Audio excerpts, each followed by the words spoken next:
Hi everyone, we're going to be looking at another Lego set. It's a Lego Star Wars set. It's the Imperial Shuttle. It's a classic design from back in the original trilogy, and it was just featured also in The Mandalorian as well, the Disney Plus TV series. So this is set number 75302, and it has 660 pieces, and it's for ages 9 and up.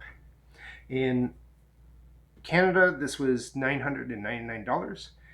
Now, if you're in the US, like most of you are, that would be viewing this, it's $69.99 US. So it's a little bit cheaper in the US, but it is still cheaper than buying it in Europe. Europe, I think, in the exchange rate, if you were to buy it in Canadian to what they pay, it's like $119. So big difference. But I guess they have to work with whatever the markets are. So here's an up close view of the shuttle and its minifigs. So we'll start off with this one. So it's Luke Skywalker from Return of the Jedi. So he's got his yellow lightsaber, more darker look. He does have a second face. Let's see if we can get to that. There he is. Unfortunately, you can see his chin a little bit through there. So, but you can, I guess, make it, it's a beauty mark or something. So he has two faces. The meh face and the little more stern face. Ooh, here we go. Focus, focus. There we go. There. He's got a print on his back, print on the front, no print on his legs or arms. He does have two, to be screen accurate, he does have a black glove hand and a regular hand, because the black glove hand, as everyone knows, I hope you've watched the movies, he lost his hand at one point to Darth Vader. He didn't eat it, no. Yeah. He didn't eat it, he just lost it, got cut off. It's a very dramatic scene. If you haven't seen it, I don't want to spoil it. Okay. Spoilers, if you do not know. Most people do.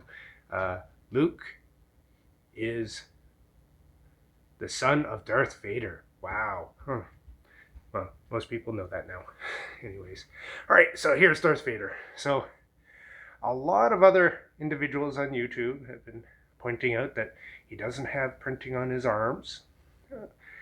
I actually don't own a Darth Vader that has printing on his arms, so it's not too much out of there. So, oh, yep, that's his lightsaber, a red lightsaber. Oh, don't roll. Here's his helmet. It does come off in two pieces. So you get the bottom half of his breather and the top half, which I always thought was cool. Printing on his back, they didn't need to do that, but like scarring and that. There's his front, sort of half dead cyborg zombie thing that he became. Well, not zombie, I guess, but because most of him is mechanical now at this point. So he does have a print here, and there's a print on his back.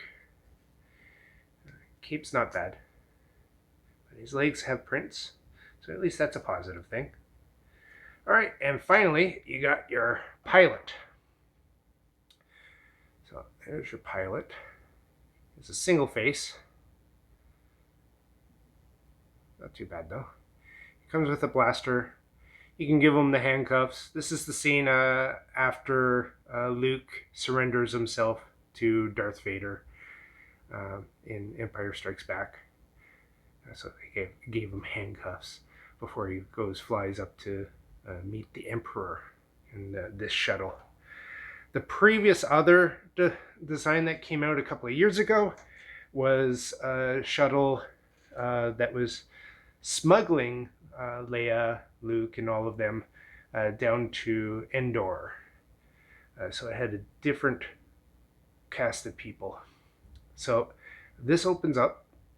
Let me just reposition myself so I can reach it. So it opens up like this, and you can put 2 minifigs in there. Not too much room in there. The previous one was able to hold 4 minifigs, and it had a drop down. But the area was a lot bigger, and it was accessible from the sides. Now the front opens up this way, and it can hold 1 individual minifig lying down like so. This is so getting modded at one point, so I can fit more than just the one pilot in there. It closes in. Some people have voiced their concerns that this glass is a little longer than it should be, but I don't think it's too bad. It's not bad. My main concern was always all this junk underneath.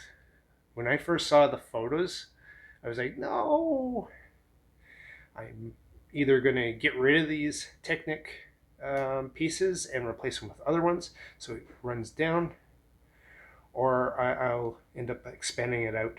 I have to think about how I'm going to modify this set. I might add to be a little more screen accurate, a little more collector's item for myself. Well, for myself, because if you start modding, it's not really a collector's item. So the wings do fold down. Really cool. This was always one of my favorite ships in the original trilogy. Just the design, layout. So it has guns here, guns here. It's got stupid stud shooters. If you don't know, I really don't like the stud shooters. I guess they're fine for, well, they're okay for little kids. But I have a thing about them. If the little kids start shooting them off, they're going to lose the studs. They're going to get vacuumed up by the vacuum. And back here has little blasters as well. And then transparent blue for your engines. Does not have a stand. Oh, yeah. Landing gear. So the previous ship had actual dual landing gear that would come out. This just has like tiny little feet and this thing to help balance it out.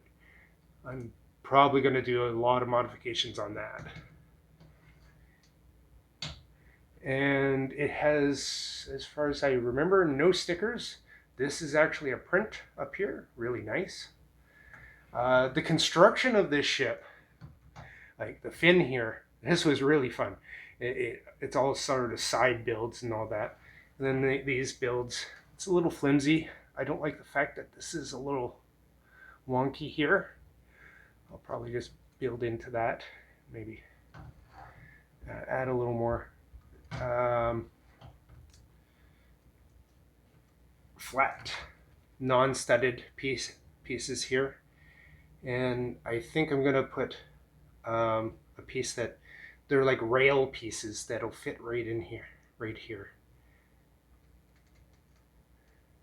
Sorry, I keep on rambling about how I'm going to modify this set, just because I love this set and I can't afford right now to buy the previous set, because the previous set is well over $200 Canadian, so that's $180 US-ish.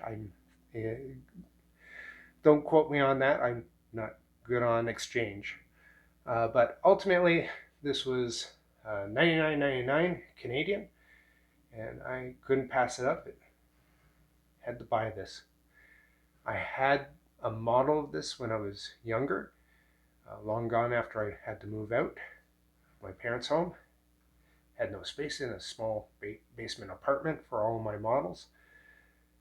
But I'm glad I have another Imperial Shadow. Ah, he fell. So, in conclusions, it's a really good set. Not as good as the previous set that was a couple of years ago. The other set had a lot more features, but in 2021, LEGO has been trying to have less expensive sets. but keep almost the same level of quality.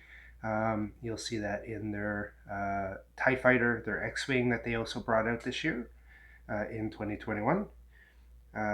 The best out of the three of them so far, I don't own the other two yet, but I think I would say for money to value is probably the X-Wing. The X-Wing's almost the same size as all the previous X-Wings that were, other than the original 2000 X-Wing.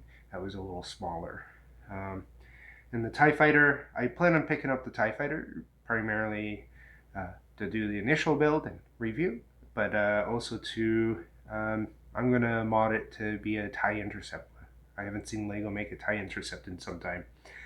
But okay, I'm rambling on about other things other than this set that we're currently looking at. So overall build was fun, interesting. I wasn't a big fan, once again, of this lower section here.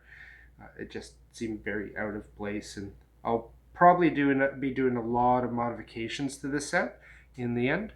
I've seen some stuff online already on forums on what ideas I could possibly do.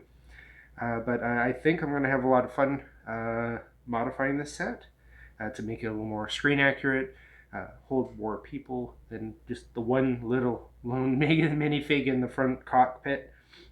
And if I end up doing it, I'll hopefully do a review to show you what I've done to this shuttle. So I hope you liked watching this video, and I hope you like and subscribe to this channel. And thank you for watching, and you have a great day. Thank you very much.